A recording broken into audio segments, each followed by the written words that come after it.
Hello, I'm Jyotika. Welcome to Excelling Psychology. Today we are going to go over October-November Paper 3, Variant 2, Section A, Clinical Psychology. The agenda today is to be as thorough as possible, but also to complete the video quickly. So the model answers already written in front of you. We'll just understand how these answers have been written as we go along. So what are the key things that we need to be careful about in writing the answers? I get asked a lot about whether I take tuition classes for psychology. So yes, I do. My contact details are in the description box and pinned comment always, so you can contact me from there. Okay, let's begin with the video. The first question that was asked in the October-November 24 paper was, Manjeet has been diagnosed with schizophrenia. Her psychiatrist thinks all mental disorders have a biological cause. Suggests how the psychiatrist could help Manjeet to understand the biological cause of schizophrenia. Okay, firstly, emphasize or focus on how. The command term here is how, meaning that you don't have to give any strengths or weaknesses. That is a top mistake here. Many students will write why the biological explanation is good or why it's bad. How is an AO2 command term? Meaning you have to apply your knowledge to the given scenario. It's not AO3. You don't have to give strengths and weaknesses. It's also not AO1, because though most students don't aim for AO1 description, but they end up writing that. So they'll just go on talking about the biological cause, but they will not refer to Manjeet. They won't refer to the given scenario. Strictly it is AO2. Whatever you have learned about biological cause, you have to apply it to Manjeet's situation. That is the how command term. Next thing, see which cause has been asked for. There are multiple causes that you have learned of schizophrenia, biological and psychological. Make sure that you restrict yourself to biological. Don't be in a haste while reading and don't give any cause. You won't be credited if you give the psychological cause. Meaning if you give the cognitive errors of schizophrenia, you're not getting marks. In biological, you have learned about two causes. One is the genetic cause and one is biochemical. So one is the genetic cause, which is revolving around certain genes like COMT, DISC1, depending which course companion you're learning from. Accordingly, you have learned about some genes. So one is that explanation. In that also included are concordance rates, monozygotic, dizygotic twins. The other is the biochemical explanation revolving around mainly dopamine. Also, you might have learned about glutamate and other neurotransmitters which are associated like GABA. So these two are the ones which you can take here. They have said a biological cause. They have kept it very vague. So you're free to take either both. You can give something from genetic and something from biochemical, or you can take either one. You can only focus on genetic or only biochemical, whichever you know better. It is for 4 marks as such. So personally, I would recommend taking both. The marks are quite a bit. Like 4 marks is a fairly long answer that you will have to write. So if you can take from both, that will help you to justify 4 marks. Otherwise, you might end up being too short for 4 marks. But also, if you're taking only one, that's fine. Just make sure to give multiple aspects of that explanation so that you can justify 4 marks. Just keep in mind that you have to justify 4 marks. It should not look like a 2 marker. So if you're taking genetic, for example, you're taking concordance rates, good. But mostly you'll be able to write only worth 2 marks for that. Like you'll say something like the psychiatrist can explain to Manjeet that monozygotic twins tend to have a greater concordance of schizophrenia than dizygotic twins. That won't really justify 4 marks because that's just one point of genetic explanation that you're giving. So if you're giving only genetic, keep concordance rates as 1 point.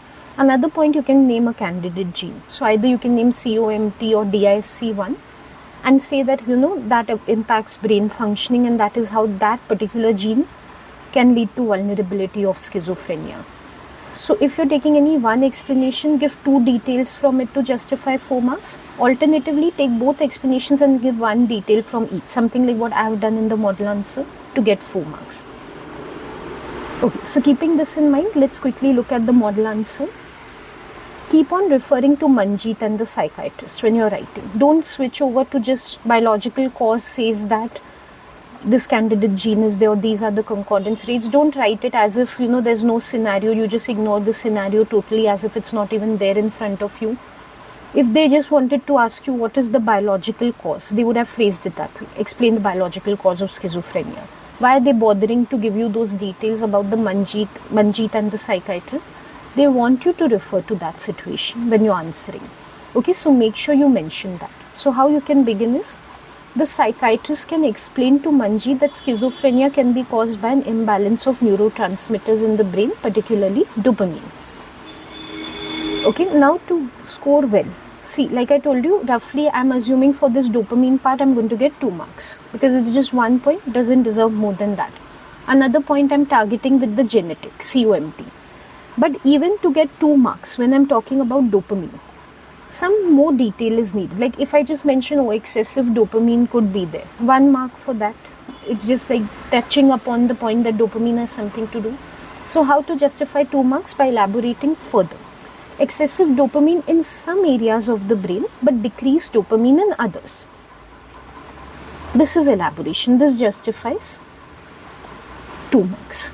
When you give it fully or completely. You don't just name dopamine, but you say that in some areas of the brain it is more, in some it is less. I've tried to keep the model answers as simple as possible so that everyone can relate with it. But some of you who are learning particularly well and you're referring to those textbooks which are like highly detailed in this, it would be really good if you can add more specific details, like it enhances your answer a lot. So if you can say dopamine is high in certain areas like the limbic and mesolimbic pathways and decreased in other areas like the prefrontal, frontal and mesofrontal pathways, mesocortical pathways of the brain. If you can name the brain areas also where dopamine is less or more, definitely go ahead and do that. It really enhances your answer. Okay, so this I'm giving for 2 marks. For the next 2 marks, I mention a candidate gene, COMT. Again, if I just name that, if I say something like psychiatrist can tell Manjeet that COMT plays a role, it doesn't justify 2 marks because it's like just naming the gene. Elaborating further, what does the gene do exactly? It regulates dopamine levels. So COMT gene which regulates dopamine levels, that can malfunction or that can have a faulty polymorphism. In some terms like that you can put it, which increases vulnerability to schizophrenia. See, a psychiatrist is talking to Manjeet. They are going to give them accurate details. So they will not say something absurd like whoever has the gene has schizophrenia, right? That's not the truth. Whoever has the gene is more likely to develop schizophrenia if they have some particular malfunction in it or if they have a certain polymorphism of it. So as you've learned it in the textbook, a psychiatrist would also explain that way to Manjeet because a psychologist is a professional. So make sure you're writing it in those terms, completely proper detail you're giving so that you can get 2 marks. Okay, then I've just added in a point, this is actually kind of optional, but just to engage more with the STEM that is given. So I put in the brackets, if you want, you can avoid giving this. The psychiatrist can use like diagrams or brain scans to explain about the imbalances, like to point out in which brain areas the imbalances are there. Why the psychiatrist can do that? Because Manjeet is a commoner, the psychiatrist is a professional. So just to make it easy for Manjeet to understand, they could use some diagrams and brain scans. This is, like I told you, just to engage with the STEM more, not compulsory to give this point. Okay, so I hope the takeaway that you're taking from this model answer is, whenever they ask you a question like this, some causes to apply to some disorder. Nowadays, most of the questions in clinical are coming very similar to each other, so you can expect something of this nature. Make sure to give 2 points and both detailed enough to justify 2 marks with each for a total of 4 marks. Let's come to the next question. Okay, next always they give an issue and debate. This time they had given idiographic versus nomothetic. So if you just know your issues and debates well, like description, these all AO1 questions, you can easily get 2 marks. So make sure you are able to answer a 2 marker for any possible debate. Instead of this, if they give reductionism versus holism, determinism versus free will, just make sure you can write the meaning of all these terms and you can ensure your 2 marks. Okay, when they ask what is idiographic versus nomothetic, we know these are 2 approaches to research. 1 mark we will get for explaining what is idiographic, 1 mark we will get for explaining what is nomothetic. The command term is outlined, which is completely O1, means its description. There is no scenario to apply to, and as of now they have not asked for any application, so no AO2 points should be given. It is not AO3. Don't give strengths or weaknesses. This will seem obvious to some of you, but students, the moment they see a debate, they start giving some strength or weakness. If a study is idiographic, it can get a lot of detailed information, which is better than just trying to apply to everybody and compromising on detail. They are not asking you about a strength. They are asking you what ideographic is. They are asking you what nomothetic is. So keep your focus to that. Okay, so you can see a simple model answer here. Ideographic approach to research is understanding the unique experiences of people. Also, usually it follows case studies, so I've mentioned that. No, though not compulsory, it can involve interviews, observations. So you don't have to mention case study, but typically it's done through case study. So I've mentioned that. Nomothetic is the opposite approach to research, in which we try to develop some general laws, some common principles that we will be able to apply to everybody. So typically it involves standardized methods, quantitative data. You could mention something of that. Basically, whatever definition you're learning for ideographic and for nomothetic from your course companion, just give that here. Next, second part of this is to apply it. So now comes the AO2 part in combination with AO3, because a strength is also required. So application plus evaluation. Let's read the question first. Explain one strength of using an ideographic approach to diagnosing schizophrenia. This part is AO2 application. They want you to apply your knowledge of ideographic to schizophrenia particularly. So only strictly from schizophrenia you must give the strength. Don't give from any other topic, you won't get credit. And strength meaning AO3, they want you to say what is good about taking the ideographic approach. Now, in the syllabus, when we come across diagnostic criteria of schizophrenia, because here they mentioned diagnosis, so whenever we see the question, we start thinking about the related part of the syllabus.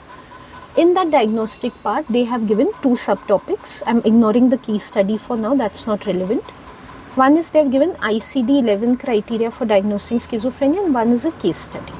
They don't tell us to take any particular case study when these summary studies are there. But in all the course companions, they have taken Aneja et al. The case study of the young boy who developed schizophrenia. He was a special case of VEOS, very early onset schizophrenia. So when they tell me ideographic approach diagnosing schizophrenia, obviously that comes to my mind because it's a case study. And just now we saw ideographic approach is usually a case study. So now I'm going to give a strength revolving around that Aneja et al. Study. I don't need to name the study. I don't need to give any details of the study. It's only for 2 marks. But I keep that study in mind when I'm writing, just makes me easier to answer the question. How to structure this answer? First, name the strength. Just specify in general what is the strength of taking ideographic approach. Next, link it to diagnosis of schizophrenia. Means in that part you can relate it with the case study of very early onset schizophrenia. So 2 points, naming, linking, 2 marks. Many students, I'm seeing a habit like when they come to me for classes, just very long answers that they write. For 2 marks, the way they write answers is like they're 4 marks. That's why in every question I keep on explaining to you how to structure the answer. See, every answer you cannot write in the same way. Why are they giving you different marks? Why are they giving 2 marks for some and 4 marks for others? Not so that blindly every answer you write like as if it's a 4 marker only. So make sure you understand the structuring of answers. Every answer does not require so much verbosity that you should write so much about it. Be very precise. Name, link. That's all. Don't go more and more into the details for no reason. You're not getting any credit. And then there are very common complaints for paper 3. I could not complete the 6 marker, the 10 marker. For one option, I totally left the 6 and 10 marker. This is the reason, because you write so much unnecessary detail, in like a 2 marker, that you end up wasting so much precious time that you need for writing your essays later. Okay, so for a 2 marker, strictly naming and linking. We'll understand this better with the model answer. Strength is that we get to know the unique experiences of the individual. I know it sounds same like the definition, but the definition itself is the strength, that we come to know something which is unusual, which is unique, which we don't get to commonly see because we are taking like a case study approach. And now to link it to that, if you want, you can name Aneja at all, no issue. But again, to keep it simple, I haven't named it, but I have specified that if there is a unique or unusual case like some child getting very early onset schizophrenia, that's not typical. Schizophrenia usually begins in mid-20s to early 30s. So there we can use a case study. See, anyways in research methods last year AS you have learned that case studies are done for unique cases because only unique cases justify such in-depth exploration. So idiographic is almost synonymous with case study. So that is only going to be the strength, that we can look like at an unusual place like VUS for that. Let's come to the next question. The third question also tends to be like a briefer scenario type of question. Leo's parents are worried about his recent behavior. His mother thinks that he may have OCD. And Leo's father says, I do not agree. Leo has not been washing his hands all the time. Suggest 2 reasons why Leo's mother may think he has OCD. I don't have much to add to how to structure all this and how to approach this, because what I've said for the earlier situation question, Manjeet one, the same thing applies here. So very quickly, 2 ways are given. Each way or each reason is for 2 marks and 4 marks total. So we better justify by giving each point in sufficient detail, as each point should justify 2 marks. One thing is, I remember when this question came, most of the students were like very confused, because Manjeet's father is saying that he doesn't wash his hands all the time. So what does he do? They haven't specified in the question what does he do. Why is the mother suspecting that he has OCD? That is exactly the point of the answer. Indirectly they're telling you that besides washing, what else is there in OCD? They want you to give that with the help of a situation. So they are just checking whether you know about what else makes for OCD besides washing. Because what happens is, in OCD, the most common obsessive compulsive behavior is obsession wise to think of germs and compulsion wise to keep on doing washing, something like we've seen in the Rappaport study. So in many students' mind, OCD is synonymous with thinking of germs and washing hands. So here they want to assess, do you understand OCD besides washing hands? Can you think of anything else that qualifies for OCD? That's why they haven't named anything, because they want you to think of possibilities and supply in the answer. So understand that that is the intention of the question. Again, it's scenario based. So once more, I would like to emphasize, do make reference to Leo, mother, all that when you're writing. It seems like description when you're writing because there isn't enough information. So you are supplying most of the thing. There is not much to engage with in the situation. Regardless, you name Leo and the mother because they have given you a scenario. Don't convert it into a descriptive question. Don't start writing generally without any reference to the step. Okay, let's look at the model answer. Literally here they have like explicitly said 2 reasons. In Manjeet, they are not explicitly said that you give 2 explanations. Here, because they have said 2 reasons, I have segregated it into 2 paragraphs just to make it like prominent to the examiner that I have covered 2 reasons. See, examiners are going to read your answer carefully even if you merge it into 1 paragraph.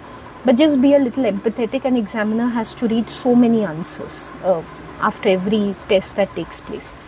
So you can do the least, to reduce their burden by organizing, putting down on paper your answers well, so that they don't have to struggle with finding where is the first point, where is the second point. And what you have to gain from that is, if they don't struggle to find your points, they will not miss out on anything accidentally also. So whatever you have covered, you will get marks for that. So for your own good also, put down points neatly. Don't write in a very, like a very compressed sort of way. Make things neat when you're writing. Okay, so the first reason why Leo's mother might feel that, he's having OCD, maybe he's showing some compulsions. They haven't mentioned, but it's understood. So I need to give an example of what possible compulsion he might be showing other than washing his hands. Anytime you need to look at the answers fully, just pause the video, read the answer, and then you can continue with the video. Okay, so he might be showing compulsions. Maybe he's checking things repeatedly. Maybe he is trying to put things in a particular order and he gets disturbed if they are not in that order. Besides washing, even these things count as compulsions. So these are the examples I've given. And just to make it a little more specific, maybe he's checking locks multiple times. So I've given an example in that form. Or maybe he's arranging objects. Considering he's a child, you can also, most probably he's a child, it looks like. So you could also suggest something like, maybe he's arranging his stationery in order or something like that. So just to make it more clear that what could be the checking or ordering behavior to justify 2 marks. Another thing he might be doing is, we have seen in OCD, another feature is he might be becoming very anxious if someone interrupts his compulsions. Think about the Charles case study done by Rappaport. In that, how the boy Charles used to get very upset if anyone tried to stop his rituals. So maybe even Leo has that sort of anxiety that his mother has seen. And why that indicates that it has OCD, like if she's interrupting him and he's getting upset about it, because that means some sort of obsession he's not able to vent out in the form of a compulsion. Otherwise, he wouldn't get disturbed by his mother interrupting him. So that indirectly suggests that an obsession is there. See, obsession, the mother will not be able to see directly. What he's thinking, she cannot like peer into his mind for that. But if he's showing some visible signs like anxiety, they might be indirectly indicating that he's obsessed about something. So the mother could look out for that. And that is why she might be suspecting that he has OCD. Alternatively, to write this answer, to make it even more simple, you could give two compulsions also. Like if you see, I've given two compulsions here into one paragraph, because I wanted to keep compulsion separate and obsession separate. Your way of approaching it might be one paragraph you talk about one compulsion. So maybe Leo is showing repeated checking of locks. Next paragraph could be about another compulsion. Maybe Leo is showing ordering behavior, like trying to arrange his stationery in some particular order. So you can put it that way if that is your preference. They just want two reasons, meaning two compulsions, two obsessions, or one obsession, one compulsion, something like that. Anything other than washing and germs. Next is relatedly, explain one reason why an interview may not help him diagnose with OCD. So again, I remember students were like, where did interview come from? We have learned about YBOCS, but that's a partial interview. Mostly it's a checklist. They are asking you hypothetically. So you have learned research methods. You know what an interview is. Even if you haven't learned any particular like only interview to diagnose OCD, you know, you can think of how an interview could be used to diagnose OCD. So think hypothetically and imagine if an interview would be used, then what would be the problem in diagnosis? So every question that is there does not have to be something from the syllabus only. It could be some part of the syllabus, like they're taking from research methods interview, and some part they're taking from what you have actually learned now, OCD symptoms, and they're combining the two and phrasing a question out of that. So don't get distracted by other things like, you know, did we do an interview or not for OCD? Just take it as at face value. They're saying what if an interview was used, you think what if an interview was used, that's all. It is for 2 marks, one reason. So name the reason and explain it. Always 2 markers, you know, just structure this way. Name, link, name, explain. 2 sentences and finish it. Don't write more than that, don't waste time. See, one problem in interview technique, like what we have learned in general research methods, interviews require that the respondent should be articulate. Interviews are going to involve open questions, otherwise there's no point of doing interview. Then we'll do questionnaire. So if you're asking open questions, the purpose is that the other person should speak at length. So problem is going to come if the other person cannot speak at length. And this should be the first difficulty that should come to your mind, because after all, Leo seems to be a child. And for children, it's going to be difficult to articulate. You have learned in studies like Saavedra and Silverman. Even that Lemukel study which you have done for OCD. Children find it difficult to speak out. So first you just name that Leo might not be able to articulate. Then you explain in this then why is this a weakness. If he is not able to articulate, what is the problem which is coming because of that. If he cannot articulate, he won't be able to give the full information of what is happening with him exactly because of his OCD. Or he might not be able to say anything at all about what is happening with him, and so then the psychiatrist will not know what are his symptoms because he's not able to express them. And so some faulty diagnosis like misdiagnosis or underdiagnosis might take place in his case. So that way you can explain it. Okay, so very easy to score marks on these type of answers. Very easy to score on 6 and 10 markers also, provided that you have prepared for them. 6 and 10 markers in section A, any of the sections actually are those which you can anticipate. You know these sort of questions can come. So you can already have at least the outlines ready before the paper. That is what we do in the classes. We prepare at least the outlines, if not the full answers, depending how much time we have. So I hope all of you are doing that. I hope all of you are preparing your 6 and 10 markers in advance and not leaving it for, you know, in the paper, let the question come, then I will think what to cover in 6 or 10 marker. That's a bad approach. You will end up struggling, thinking so much that you might not be able to write on time. So I hope you are planning out your essays. You know, across boards in psychology, A levels, you prepare your essay outlines. That's a given thing. Easiest way to score and biggest help you can give yourself to not get troubled in the exam. Okay, so make sure you have your 6 and 10 marker ideas ready of what you're going to put down, at least at the minimum. Okay, the first question they asked in October, November was, describe what psychologists have discovered about explanations of impulse control. Nowadays they name 2 because it's for 6 marks. Earlier it was for 8 marks, they used to give 3. So you have to be very careful which 2 they have mentioned. Behavioral, positive reinforcement and cognitive. Miller's feeling state, meaning that you do not give the biological. The third one is biological, dopamine. You do not give that. You give only these 2. Don't waste your time giving that one. You're not going to get marks. How do you structure a 6 marker? 2 paragraphs, 1 paragraph on the first bullet point which is given, second on the second one. As straightforward as that. What do you keep in mind while writing your 6 marker? Number 1, terminology. You use good terms. If you're talking about reinforcement, you use the word reinforcement, reward. You don't use generic terms. You don't say things like outcome, what the person will get, what the person will not get.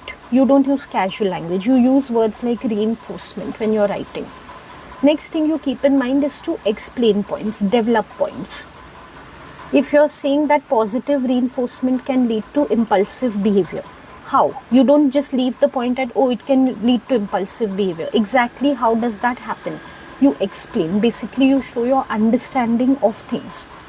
What else you do? You don't give unnecessary detail. Like if you're giving examples, one example is enough. You don't go on elaborating on the same. You don't give strengths and weaknesses. There's a separate 10 marker for that. So you don't introduce it here. In the textbook, the explanation must have given you in lot of details about both these, positive and Miller's feeling state. But you include only the key points.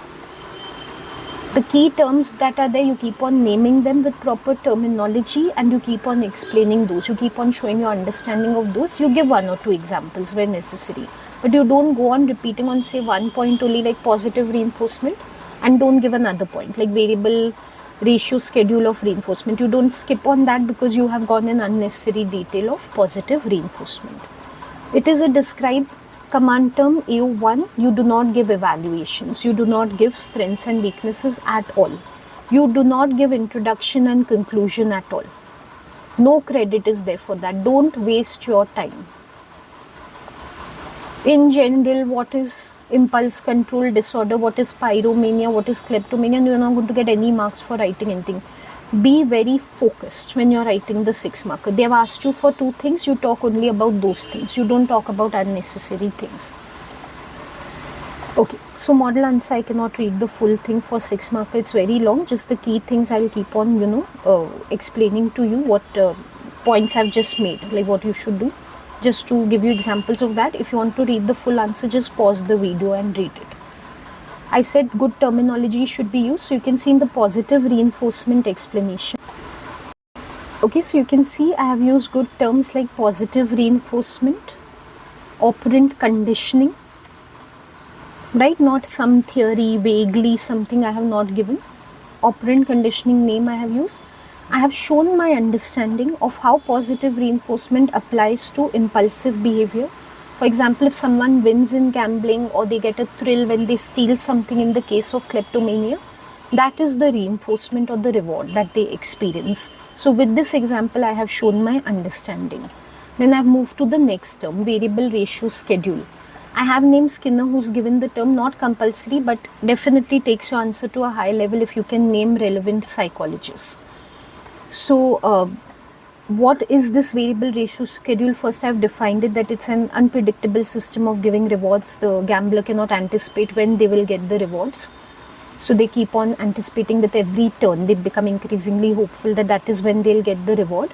And that is why if there are any occasional wins or near misses, even that is sufficient to keep them hooked on to gambling. And they don't give up, or that behavior does not extinguish in them because of that occasional win which comes in through the VRR schedule. So this is how you can explain. As I've told you before, you can pause the video and read the full paragraph for a better understanding of how to go about it. The same thing I've repeated for Miller's feeling state. I've explained what a feeling state is through an example of a person who has pyromania, how that person might be feeling a sense of relief after the tension that comes of setting fire. And then this whole episode of the tension, relief, everything combined along with the emotions that they have experienced with the situation gets imprinted into their mind in what Miller has called an addictive memory. So the addictive memory forms in their mind. And then later on, once the addictive memory has formed, any trigger from the environment is sufficient to bring back that feeling state in them and propel them again towards that pyromaniac behavior. Alternatively, their own mental states, like being in the same state of tension or relief, and even guilt, in fact, as Miller has mentioned, is sufficient to again propel them in the same behavior. Now, these concepts of triggers in the environment is explained through context-dependent memory. And mental states, how they can serve as triggers, he has explained in state-dependent memory. So you can see I've used both those terms while explaining state-dependent and context-dependent. So again, good use of terminology. And then again, good use of terminology even within, it's not just the names of the concepts. Within the concepts also to explain, like in the feeling state, what is the cycle that is established. Trigger, urge, act, relief, memory. For the cycle also I have used good terms like trigger, urge, not rough terms like getting provoked and setting the fire and feeling a little better after doing, not general terms like this. Trigger, urge, act, relief, these type of terms we have used in, learnt in feeling state explanation. So that is how we need to give this answer. Many times students feel the terminology is little too much to learn. They can't remember that much. See, this is a model answer. Of course, there's going to be very perfect terminology in this. You might not be able to write that much. But as much as possible, yes, you have to give good terminology. It is a requirement of the mark scheme. How do you adapt to good terminology? You read. Reading is very important. You reread the textbook. That's not the only thing you do. You practice your answers also. But definitely you read and reread the textbook multiple times. The more you read, the more you get into a habit of using good terms. When your teacher explains in the class, you listen very carefully to what terms she is using. So good listening, good reading will help you to use good terminology. Don't obsess over terminology. That is not the message over here. Of course, understanding is more important. But how do you explain something effectively? With the help of terminology. In your words and what you understand, the explanation does not come out well. That is why they insist, and after all, you're a psychology student. So as a psychology student, you should not talk as if any layman would. What is the difference between you and a layperson then? So you show your knowledge of terminology as well. Okay, finally coming to the 10 marker. 10 marker I think is something I've discussed a lot in past videos also. Here, like I told you, I am aiming to be a little quick about this video. So if you want a very detailed explanation of the 10 marker, you can look at my other videos in which I've explained what is the Peel format, Peel C format and so forth. Other past papers which I've done previously, which are more lengthy videos than this one. In them you will get more detailed explanation of how to write the 10 marker. So I'm taking it for granted you already have some idea how to write, and here I can just give you a brief explanation of how I've gone about for this particular question. See, whatever comes in the 6 marker, the same question comes in the 10 marker. There you have to describe, it is AO1, here it is evaluate, AO3. So they have given the same two explanations for impulse control disorders that we have to evaluate. Some similar principles apply here. No introduction, no conclusion, because we are not getting any credit for that. And needless, actually it should be needless to say, but students do this, so I have to mention. Don't repeat what you have given in the 6 marker here. Again, they will start explaining what is Miller's feelings. Why will they give you two separate questions if they want to assess the same thing? So please do not include anything from the 6 marker here. So no description, no introduction, no conclusion, no description. Please follow the Peel C format. If you're not strictly following, that's fine. Peel C format just means you give context and you give reasoning for every point. In the model answers which have been released from the board, literally you can see they mark context, they mark analysis in the answers. You want to know more about this, like I said, you can watch my other videos, but make sure you're not giving any empty points, in the sense these explanations support nurture. Why? No reason. You have not given any reason why you're saying they support nurture. How they support nurture? No context. What is there in them which is supporting nurture? Nothing. They support nurture, they don't support nature, so they are reductionist. So you're not getting any marks for that. So make sure you're giving context and reasoning. Okay, and totally examiners repeatedly say they prefer 3 issues. They consider that to be a good range of issues, so you can give 3, including the named issue. Named issue is one of the 3 issues which you're writing. For good organization, again just separate the 3 paragraphs and preferably keep the first one as the named one. Not compulsory, but just good. The named one always has more weightage than the other issues that you're going to take. So keep the first one as the named one, and the other 2 can be any of your choice. Preferably give the ones from the syllabus. They are the most relevant, but if not, you can give any other issues and debates.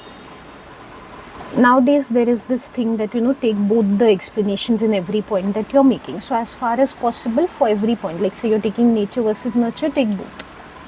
Behavioral positive reinforcement and cognitive Miller feeling state. So on each issue, give the standing of each explanation.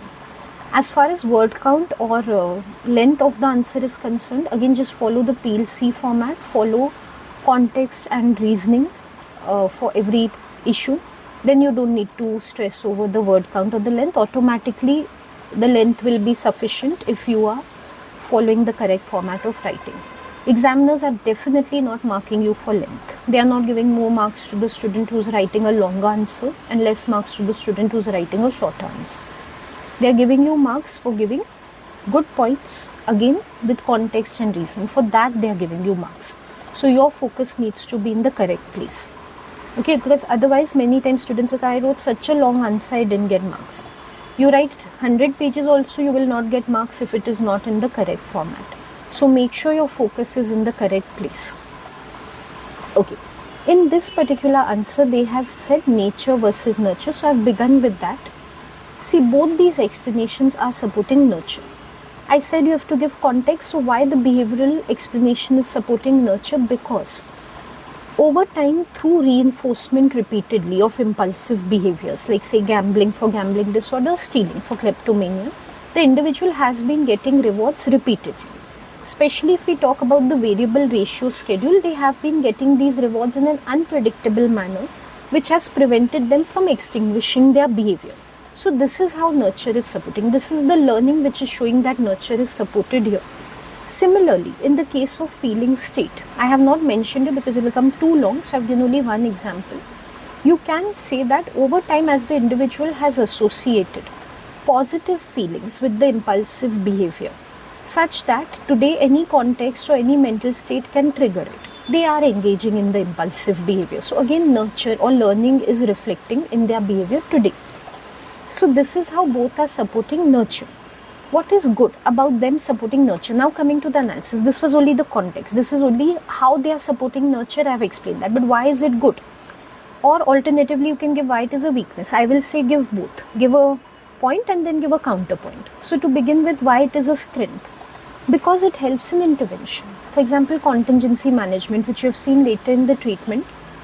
Both the contingency management therapies that you have seen, covert sensitization and imaginal desensitization, both are based on the idea of nurture, that over time the individual has learned this behavior.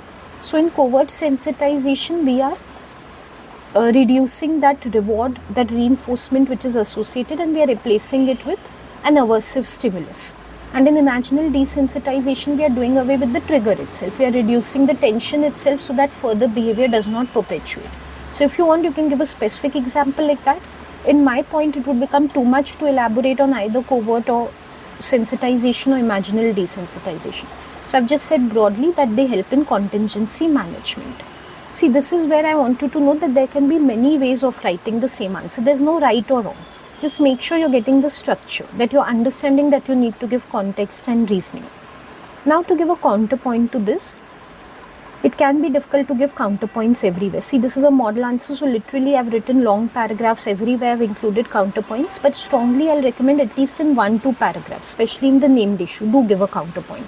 So if you're not able to give everywhere like me, I understand that much time is not there, or maybe you're not able to think that much. But at least learn from this answer and make sure in 1-2 places at least you show that detailed analysis.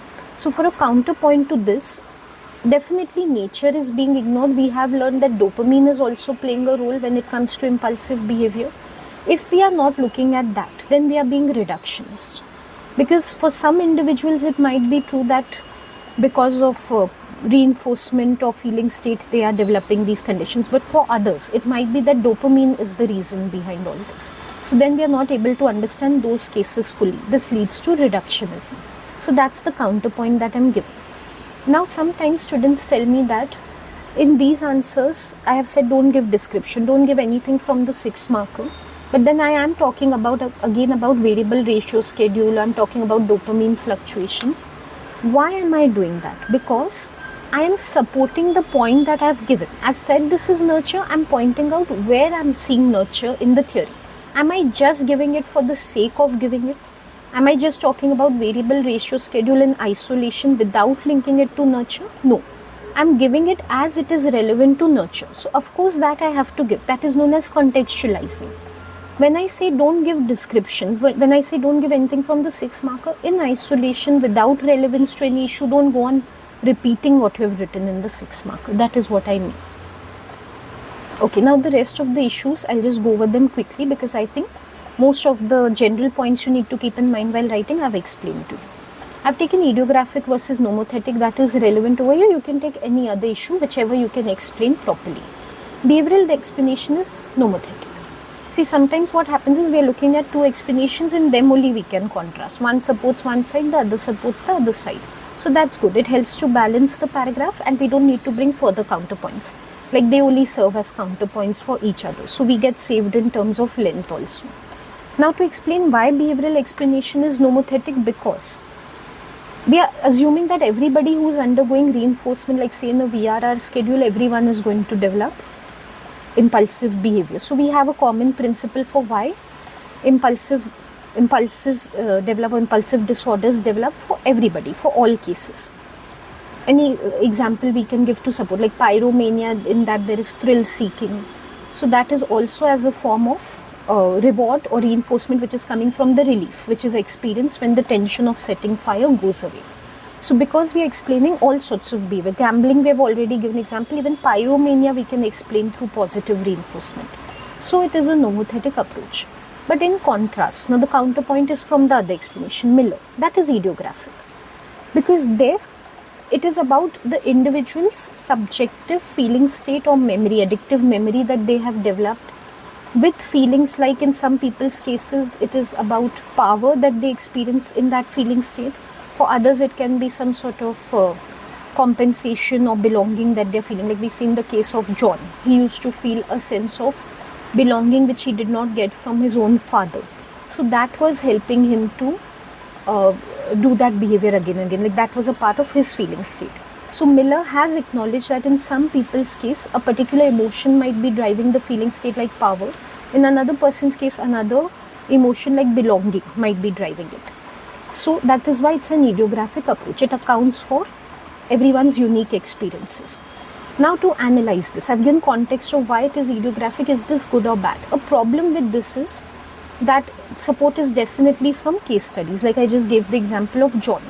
We might not be able to generalize to others. See, it's good there is rich detail in it. We understand fully why John, to overcome the inferiority sense that he was feeling by being with his father, because of that he was engaging in gambling. But then we cannot say that everyone must be engaging in gambling to overcome poor self-esteem. So that becomes a limitation of idiographic approach. Finally, I've taken reductionism versus holism. Tends to be an easy issue to discuss anywhere, and for this one it's very relevant also. As such, you can claim both are reductionist, especially if you take into account dopamine explanation, because none of them are considering neurotransmitters or the biological aspect. I just felt that it become very repetitive. I've already given that in nature versus nurture. So here what I've done in reductionism versus holism is I've contrasted the explanations against each other. One being reductionist, the other being relatively more holistic. The other one is also not holistic. Just in comparison, it's slightly more holistic. So I've taken it in that perspective.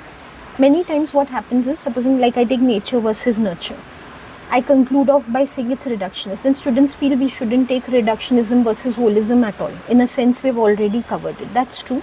But if we can discuss reductionism versus holism from a different angle, a different perspective, then we can take it. There's no problem. Here I'm arguing for something else. I'm not repeating the same things about dopamine which I had said earlier. So as far as behavioral approach is concerned, it is reductionist. Because we are not looking at internal thoughts, emotions. We are saying it's like a stimulus response, typical behavioral mechanism. A reward comes from the environment, the organism gives a response to that. So stimulus response keeps on happening. Very, very reductionist because we know emotions are involved. As we've seen in Miller's explanation, for example, so here I introduce Miller's explanation. There is a lot of emotion which drives such behavior. It's not mechanical like behaviorism assumes. There's a lot of personal meaning, like we were just seeing the case of John. The person attaches his self-image or his self-esteem to that behavior. That's why he keeps on repeating it. So those aspects are not being considered in behaviorism, but they are being considered in the feeling state. Not only the feeling state considers the emotional aspects, it also considers that these behaviors tend to be cyclical. Like we had seen in the description part also, first comes the tension, then the urge to act, then relief. After relief comes shame, and the shame by itself becomes a trigger to set off the cycle once again. So the cycle is like self-perpetuating. So not only it considers emotions, in the process it also considers how some habit formation or some cycle might be coming, because of which that impulsive behavior is getting generated repeatedly. So definitely this explanation is much more complex than the behavioral one. So it is more holistic in nature. But of course even this has its limitations. Feeling states are very subjective by nature. Because they are so complex, they are subjective. And we noted this earlier also. So they can be very difficult to define and measure. In research, when I want to assess feeling state, like they wanted to do in the case of John, we have to interview the individual. Self-report aspects come in, which can reduce the validity. So that is a limitation. Okay, so that is one possible solution that we can have for the October-November 3-2 paper clinical psychology. Of course, there are many other ways of writing the answers. But I hope you have got the structure of writing and what important points you need to focus on for every question. Also, any challenges in understanding any of the questions, I hope they are now resolved and they will guide you to write your further answers for similar type of questions also better. I would just like to share with you what all resources are available from my end for the 9990 curriculum. So if you're not interested in that, you can quit the video right now. I just want those who are interested to know that on my website regularly I upload ready answers, like ready essays, revision notes. At the time of uploading this video, I don't know how many will be available, but quite a few designer study model answers, essay packs for different topics are available. In case you're short on time and you're not able to write your answers yourself, or you just need to have model answers or references in front of you while writing, such packages are available on my website for purchase. So you can visit there, you can buy. I'm also making video courses now for AS. I've made quite a few videos. We'll be making for A-level soon.